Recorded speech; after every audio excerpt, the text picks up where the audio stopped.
On a l'habitude de voir des expositions d'art moderne, mais là ça atteint le sommet de l'incompréhensible et du... Je trouve pas mes mots. Oui, ça me choque vraiment. Ça me choque pas parce que ça montre, je dirais, le mariage du contemporain avec l'Antiquité, si je peux dire. Elle divise les œuvres d'Anish Kapoor présentées au château de Versailles, du Dirty Corner surnommé par ses détracteurs le vagin de la reine à Shooting into the Corner, disposé dans la salle du jeu de paume face à la fresque de David. Habituée aux polémiques après les passages de Koons ou de Murakami, la présidente de l'établissement public préfère ne pas s'attarder sur le sujet. Je comprends qu'il y ait des polémiques sur l'art contemporain à Versailles, elles ont toujours eu lieu. Je crois même qu'elles avaient lieu probablement si on retrouvait les écrits de l'époque du temps de Louis XIV, parce qu'on était d'accord ou pas avec un artiste. Je pense que donc c'est normal que le débat existe sur la présence de l'art contemporain à Versailles, mais je pense que certaines polémiques sont inutiles, voire excessives. Quant à l'artiste Anish Kapoor, il assure avoir uniquement voulu bouleverser l'équilibre dans les jardins de Lenôtre, tout en préservant l'intégrité physique du lieu. Inutile de rechercher uniquement des connotations sexuelles.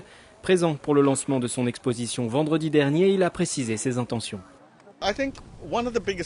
Je pense que le plus grand problème de l'art, c'est la question du temps. Quand vous réalisez quelque chose d'aussi symétrique que le nôtre ici dans les jardins de Versailles,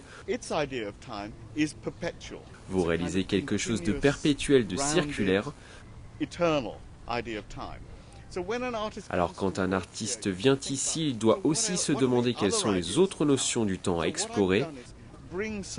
J'ai voulu apporter des moments incomplets principalement avec Dirty Corner. On ne sait pas si c'est terminé, si c'est encore en train d'être réalisé. Cela donne une idée de temps peut-être pas si parfait, si circulaire. 6 œuvres sont à découvrir à Versailles, et notamment ce cube noir traversé par des noyaux rouges et accessible au public pour lui donner la sensation d'être à l'intérieur d'un immense être vivant, ou encore ce troublant vortex, bassin circulaire où l'eau s'échappe vers les profondeurs. On va dans les profondeurs de la Terre, on voit ces eaux noires qui tournent ici où toutes les eaux sont uniformes, limpides. Et cette contradiction entre ce qui était avant le nôtre, et c'est le propos de l'artiste, c'est de montrer ce qu'il y avait avant ce chef-d'œuvre. Avant ce chef-d'œuvre, avant cette rigueur, avant cette perfection, eh bien le monde était sans doute moins beau. Kapoor Versailles à découvrir jusqu'au 1er novembre, c'est la 8e fois que le château donne carte blanche à un artiste contemporain. Jamais un chantier si important de préparation n'avait été mené.